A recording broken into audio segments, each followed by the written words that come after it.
Salut à tous. Bon là je suis en contre-jour donc c'est pas très bien. Aujourd'hui on se retrouve dans une vidéo spéciale. Vous saviez que je devais, depuis un moment je disais qu'il y avait certaines choses à faire sur le camping-car. Donc là il va falloir qu'on passe le contrôle technique dans pas longtemps. Donc d'ici la fin du mois. Et j'ai certaines pièces à faire. Déjà d'une la vidange que j'ai pas fait depuis un petit moment. Maintenant ça fait presque un an. J'ai les filtres à huile, j'ai une durite à changer, je vais avoir la cardan à changer, donc je vais démonter, on va voir ça ensemble pour le démontage de la cardan avec le remplacement. Voilà. Après je vais faire aussi le joint inférieur du cache-huile parce qu'il fuit. Voilà, j'ai des fuites au niveau du carter inférieur. Et voilà, donc tout ça, on va le faire tranquillement. On va commencer déjà par vidanger le moteur. Déjà ça sera pas mal. Et ensuite, un peu plus tard, on fera le cardan. Voilà, parce que bon, il faut quand même que je lève une roue. Le véhicule, il faut que je fasse ça pendant qu'il n'y a personne dans le véhicule pour la sécurité. Donc, et il me faut absolument démonter pour pouvoir commander certaines pièces qui ne sont pas uniques. Il y a plusieurs modèles, donc il me faut démonter pour avoir le modèle exact. Allez, on se reprend dans quelques minutes sur la partie vidange.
en fait je vais pas pouvoir faire la cardan parce que j'ai pas l'équipement qu'il me faut. Il me faudrait pouvoir caler le véhicule et pouvoir lever avec le cric la chambre parce que le vérin de l'amortisseur lui il pousse. Donc si je veux arriver à faire ça, je pourrais pas le faire moi tout seul.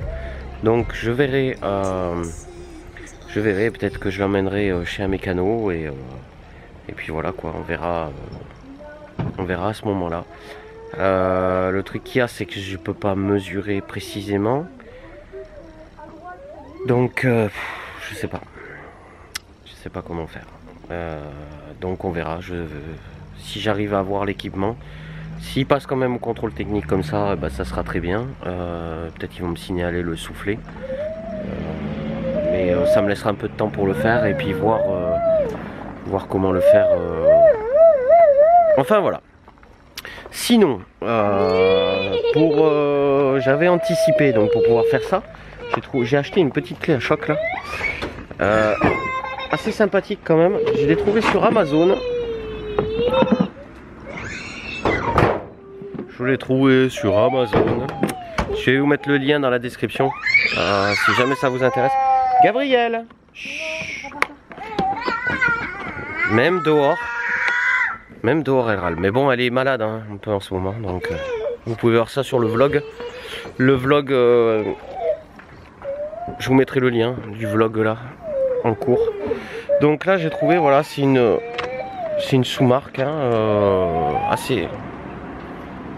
Voilà, elle est livrée avec 4 douilles, une petite mallette, batterie, chargeur et la clé à choc. Voilà, 600 newtons. 600 newtons, donc c'est pas mal. C'est pas mal. Voilà. Elle marche bien. Au niveau des roues, j'ai pas galéré pour démonter les roues les boulons de la roue. Voilà, vous avez une paire de gants aussi. Bon, blanc c'est pas le top. En général, quand vous faites de la mécanique, ils sont vite noirs. Il y a 4 douilles, comme je disais, elles sont de 18 à 24. Voilà. Donc 18, 20, 22, 24. Il n'y a pas la 19. Donc si jamais vous avez des écrous de roues en 19, il faudra prévoir une douille pour les clés à choc en 19. Moi ça va, c'est du 24. Donc ça ne me posait pas de problème. Voilà, il me reste... Qu'est-ce qu'il me reste à faire? J'ai tout démonté, j'ai resserré toutes les durites. Toutes les durites où je pensais qu'il y avait peut-être une fuite d'huile. J'ai tombé le carter d'huile. Je vais je vais le mettre comme ça.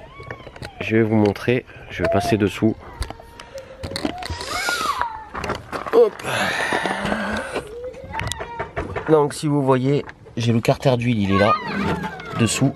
Voilà, ça c'est la plaque de protection qui est ici. J'ai tout démonté, nettoyé. Donc là il y a le truc de la pompe à huile là, hein, ici. Donc j'attends les pièces maintenant. Je vais attendre les pièces, donc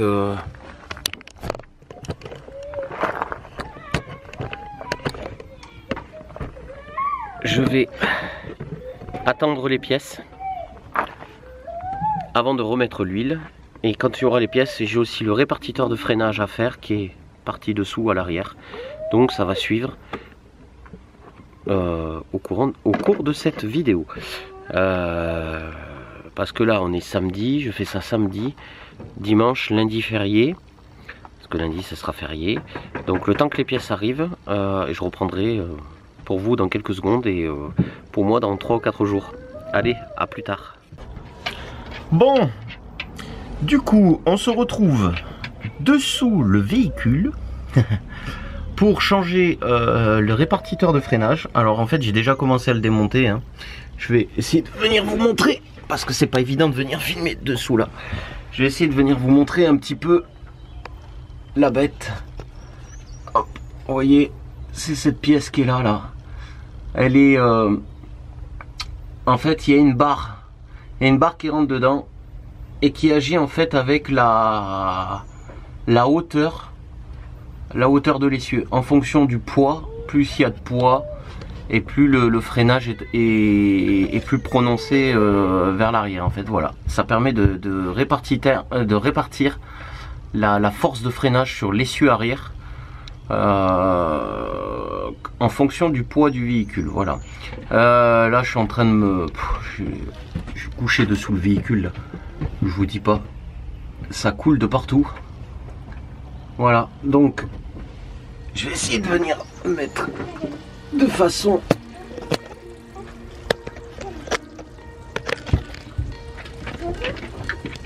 à ce qu'on arrive à voir.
Bon mes chers amis, une fois changé, lavé, nettoyé, cette vidéo mécanique est un peu terminée. Bon, ça a été rapide, hein, c'est pas grand chose. Vous avez vu que la cardan, j'ai pas pu la faire. J'ai démonté, mais j'ai démonté pour rien parce que j'ai pas l'équipement nécessaire pour le faire. J'espère que l'ensemble des rushs saura été. Et puis voilà quoi, que c'est surtout de l'image. Et puis voilà, sur ce, à une prochaine vidéo bricolage, mécanique ou aménagement. Et puis on se retrouve pour les vlogs quotidiens habituels. J'ai oublié juste de vous dire, si vous avez aimé, vous savez ce que vous pouvez faire, un petit like. Et puis vous pouvez aussi vous abonner si vous êtes juste de passage. Et puis n'hésitez pas à me mettre en commentaire si vous avez des idées qui pourraient me permettre de faire cette cardan, voilà, avec les moyens du bord, sans avoir énormément d'équipement. Allez, à très bientôt, ciao ciao.